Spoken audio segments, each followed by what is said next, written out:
नमस्कार, मैं हूं शशि तुषार शर्मा और आप देख रहे हैं चुनाव आज तक। उड़ीसा में 20 मई को दूसरे चरण की वोटिंग पूरी हो चुकी है। एक और देश में 5वें चरण की वोटिंग थी तो वहीं उड़ीसा में दूसरे फेज की वोटिंग हुई है। 2 चरणों का चुनाव बाकी है।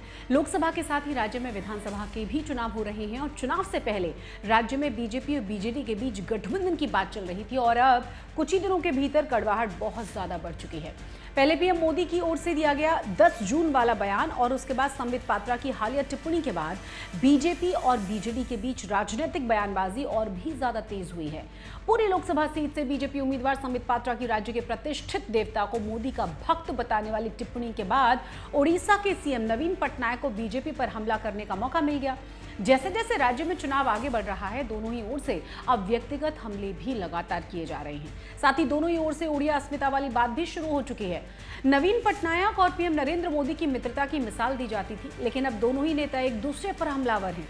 मोदी ने कहा है कि 10 जून को उड़ीसा में बीजेपी का मुख्यमंत्री होगा और इसी दौरान नवीन पटनायक पर निशाना साधते हुए नरेंद्र मोदी ने कहा कि इतने वर्षों से उड़ीसा के सीएम पद पर काबिज नवीन पटनायक बिना कागज देखे राज्य के सभी जिलों का नाम नहीं बता सकते।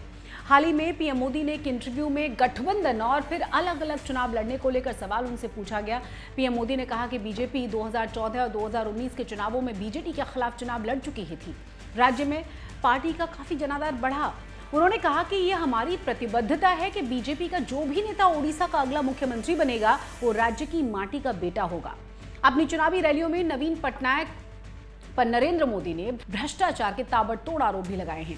सोमवार को एक रैली में मोदी ने कहा कि राज्य के लोगों में बीजेडी को 2 दशक से ज्यादा का समय दिया गया है और अब वो एक बेहतर विकल्प के हकदार हैं। सुनिए नरेंद्र मोदी को।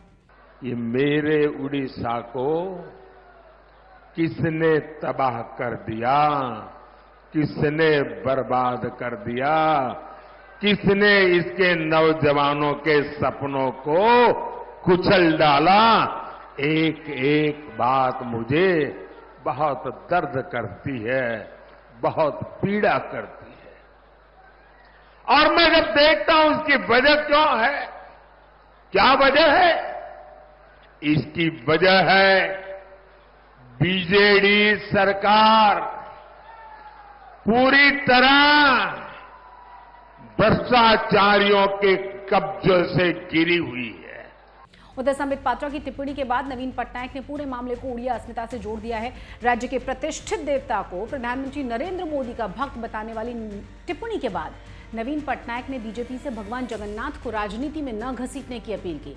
पटनायक ने सोशल मीडिया मंच पर एक्स पर एक पोस्ट उड़िया अस्मिता को ठेस पहुंचाने के लिए पात्रा की आलोचना भी की।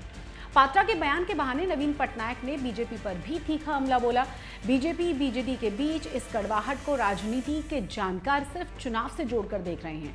केंद्र में सभी छोटे बड़े मौकों पर नवीन पटनायक की पार्टी ने बीजेपी का साथ दिया है। पूर्व में पीएम मोदी ओडिशा के सीएम को अपना मित्र बता चुके हैं और वहीं नवीन पटनायक मोदी सरकार को 10 में से 8 नंबर दे चुके हैं। कुछ लोग इसके पीछे पूर्व नौकरशाह और नवीन पटनायक के करीबी पांडियन को भी वजह बताते हैं। नौकरी छोड़ पांडियन अब राजनीति में आ चुके हैं और उनकी गिनती पार्टी में नंबर 2 के नेता के तौर पर हो रही है। पांडियन मूलतः तमिलनाडु के रहने वाले हैं और उनकी सक्रियता को देखकर बीजेपी ने इसे उड़िया अस्मिता से जोड़ा हुआ है। राज्य में जो गठबंधन नहीं हुआ उसके पीछे एक वजह इसे भी माना गया। वहीं दूसरी ओर कुछ जानकारों का मानना है कि ये कड़वाहट सिर्फ चुनाव भर के लिए है। इसके पीछे कुछ लोग कांग्रेस वाला एंगल भी देख रहे हैं। बीजेपी और बीजेडी दोनों साथ आते तो कांग्रेस पार्टी विपक्ष के तौर पर साफ दिखती और राज्य में उसे अपना जनाधार बढ़ाने का मौका मिल जाता।